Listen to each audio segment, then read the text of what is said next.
نہیں میرے دوستو عزیزو، آج بھی بات یہی ہے کہ اگر اللہ تعالیٰ کے ساتھ گمان ٹھیک کر لو نا، جی ہاں، تو اسباب تو آمدنی کے مقابلے میں بہت پیچھے رہ جائیں گے، بہت بہت پیچھے رہ جائیں گے، بہت پیچھے رہ جائیں گے۔ صحابی نے عرض کیا کہ میں اتنا مقروض ہوں کہ سال سال کے باغ کی آمدنی قرض میں دیتا رہوں، اپنے گھر ایک کھجور لے کر نہ جاؤں تو میرا قرضہ ادا نہ ہوگا۔ فرمایا کہ تم نے پھل توڑ لیا ہے؟ جی میں چلو باغ میں، اور تمہارے جتنے بھی قرض خواہ ہیں سب کو بلا لو۔ اعلان کر دیا جس کا حق ہمارے ذمہ ہے آ جائے، جس کا حق ہمارے ذمہ ہے آ جائے۔ فرماتے ہیں سارا قرضہ ادا ہو گیا، ایک کھجور بھی کہیں سے اٹھی ہوئی نظر نہیں آتی تھی کہ یہاں سے کوئی کھجور اٹھائی گئی ہے، سارا قرضہ ادا ہو گیا۔ بعض صحابہ کے باغات سال میں 2 مرتبہ پھل دیتے تھے، ایک مرتبہ پھل آ گیا توڑ لیا، پھر آ گیا۔ وہ تو جو لوگ کائنات کے نظام کو اللہ کی قدرت سمجھتے ہیں اور کائنات کے اسباب کو اللہ کے خزانے سمجھتے ہیں، وہ بیچارے تنگی میں پھنسے ہوئے ہیں، وہ تنگی میں پھنسے ہوئے ہیں۔ ان کے مہینے پورے نہیں ہوتے کہ ان کی تنخواہ ختم ہو جاتی ہے۔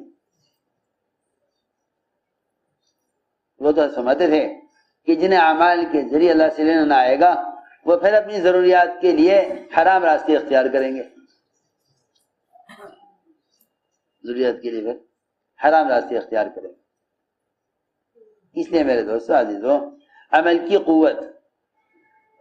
قوت کہ اللہ تعالیٰ کی طرف سے عمل پر کیا ملے گا، عمل کی قوت، اور عمل کی قوت جب ظاہر ہوتی ہے جب عمل کو سبب پر مقدم کیا جائے، عمل کو سبب پر مقدم کیا جائے۔ سنو، حضور اکرم صلی اللہ علیہ وسلم نے اپنے صحابہ کو اس کا عادی بنایا۔ ایک صحابی نے عرض کیا میں تجارت کے لیے بحرین جانا چاہتا ہوں، تجارت کے لیے بحرین جانا۔ فرمایا پہلے 2 رکعت نماز پڑھ لو، پہلے 2 رکعت نماز پڑھ لو، کرو تجارت سے انکار نہیں، لیکن پہلے 2 رکعت نماز پڑھ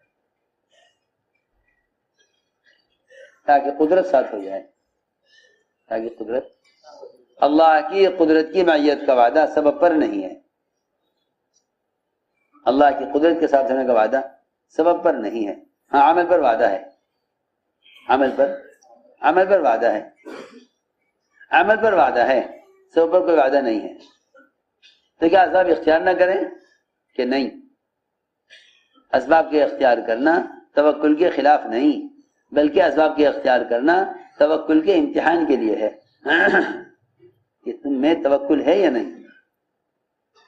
اب ظاہر بات ہے کہ اللہ تعالیٰ فرشتوں کے توکل کا امتحان لینا چاہیں تو توکل کا امتحان فرشتوں کا نہیں ہوگا، توکل کا امتحان فرشتوں کا نہیں ہوگا، توکل کا امتحان فرشتوں کا نہیں ہوگا۔ سنو غور سے، توکل کا امتحان فرشتوں کا نہیں ہوگا۔ کیوں؟ اس لیے کہ فرشتوں میں اسباب کی حاجت نہیں رکھی۔ اللہ تعالیٰ انسانوں میں، انبیاء میں، اولیاء میں، عام انسانوں میں اسباب کی حاجت کو رکھ کر توکل کا امتحان لینا چاہتے ہیں، توکل کا امتحان لینا چاہتے ہیں کہ دیکھنا یہ ہے کہ بھروسہ سبب پر ہے یا اللہ کی ذات پر ہے، بھروسہ سبب پر ہے یا اللہ کی ذات پر ہے، سبب پر بھروسہ ہے یا اللہ کی ذات پر بھروسہ ہے۔ انبیاء کا بھی امتحان ہوتا ہے، انبیاء کا بھی امتحان ہوتا ہے۔ سنو، انبیاء کا بھی امتحان ہوتا ہے، سخت امتحان ہوتا ہے۔ ہم خوب اسباب دیں گے انبیاء کو، خوب اسباب دیں گے۔ سنو تو صحیح، سب سے زیادہ اللہ نے اسباب دیے ہیں سلیمان علیہ السلام کو، اسباب دیے سب سے زیادہ سلیمان علیہ السلام، خوب اسباب دیے، خوب اسباب دیے۔ اور دیکھنا یہ چاہا کہ ہم دیکھنا چاہتے ہیں کہ ان اسباب میں ہمیں کتنا یاد رکھتے ہیں۔ خود فرما رہے ہیں نا، ھذا من فضل ربی لیبلونی، اللہ اکبر، اگر ایک نبی کے لیے اسباب اس کے امتحان کے لیے ہو سکتے ہیں تو ہمارے لیے اسباب اطمینان کے لیے کیسے ہو سکتے ہیں؟ ہماری بات یاد رکھیو، مسلمان اور غیر مسلم کے اسباب میں یہ فرق ہے کہ غیر مسلم کے اسباب اس کے اطمینان کے لیے ہیں، غیر مسلم کے اسباب اس کے اطمینان کے لیے ہیں، مسلمان کے بعض اسباب امتحان کے لیے ہیں، فرق ہے۔ مسلمان اسباب سے کبھی مطمئن نہ ہو، کبھی نہیں۔ غیر مسلم کے لیے اسباب اس کے اطمینان کے لیے ہیں۔ ان الذين لا يرجون لقاءنا ورضوا بالحیات الدنیا واطمأنوا بها۔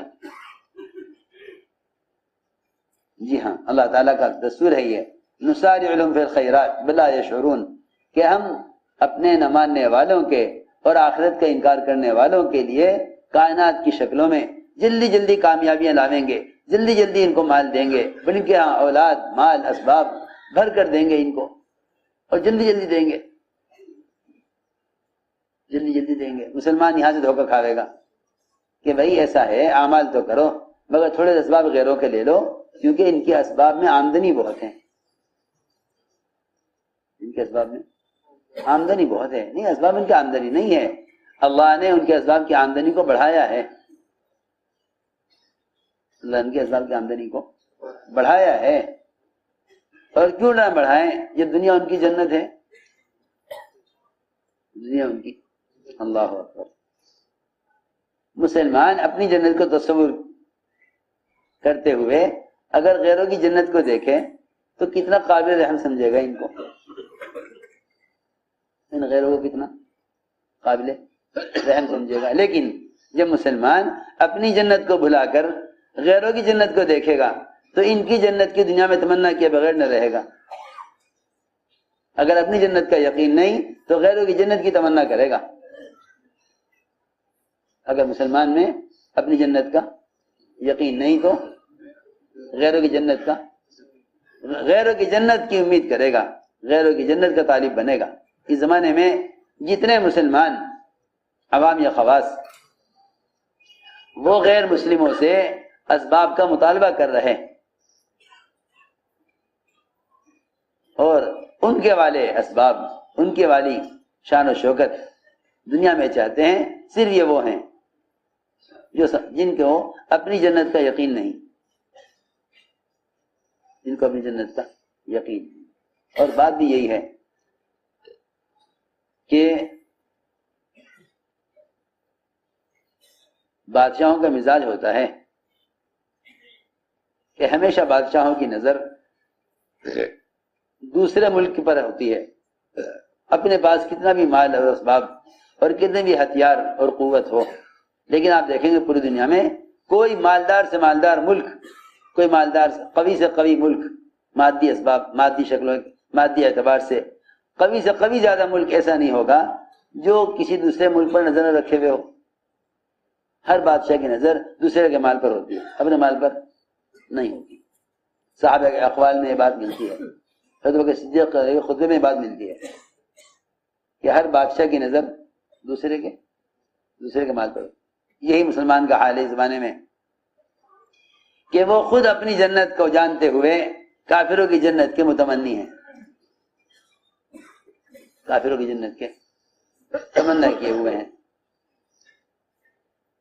اس لیے ہم نے عرض کیا کہ اللہ تعالی کافر کو تو اسباب اس لیے دیتے ہیں تاکہ اپنے اسباب میں مطمئن رہے، اور مومن کو اسباب دیتے ہیں کہ اس کے اسباب میں امتحان جاتے ہیں، اسباب میں امتحان جاتے ہیں۔ اتنی صاف بات ہے یہ کہ سلیمان علیہ السلام سارے اسباب پر قابو رکھتے ہوئے جنات، شیاطین، ہوائیں، دریا، سارے پرندے ان کے اشاروں پر چلنے والے، سب کے سب تابع، سب پر تسلط اللہ نے دیا، سب پر اللہ نے قابو دے دیا، سب پر قابو دے دیا۔ ہوا بھی اپنی چاہت کے مطابق چلے، سخرنا لہ الريح، سب کچھ کرنے کے بعد ایک سبب میں آزما لیا، ایک سبب میں آزما لیا۔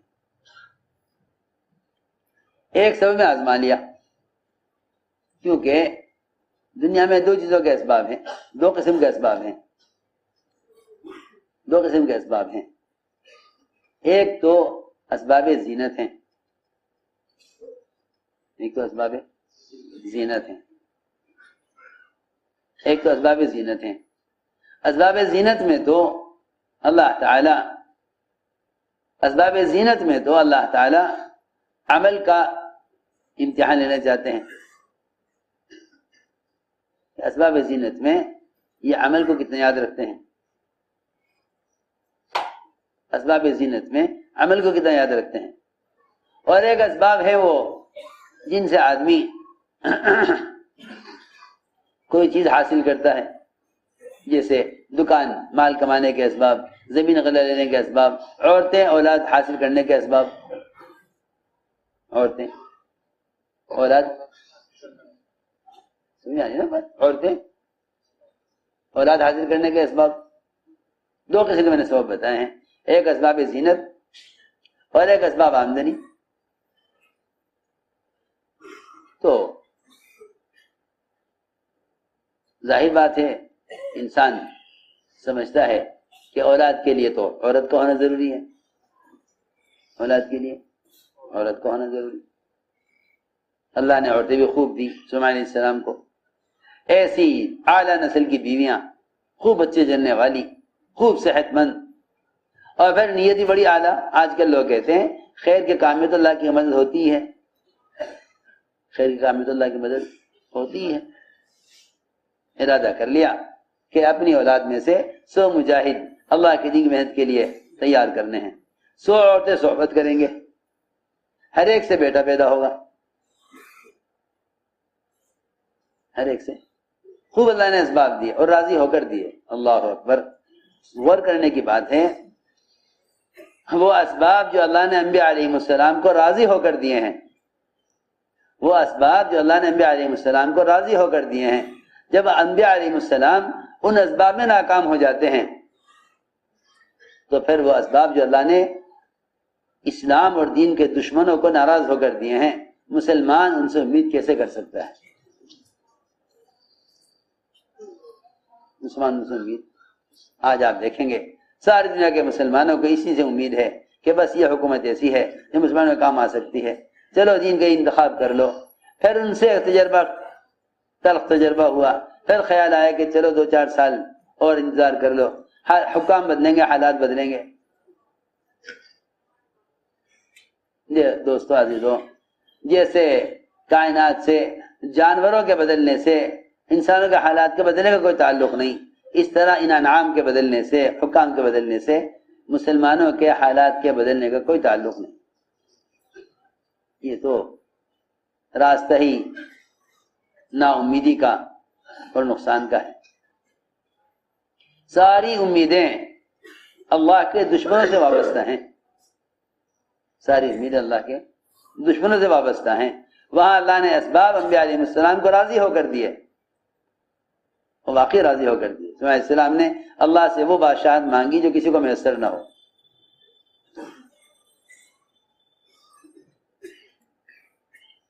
لیکن امتحان میں ڈال دیا،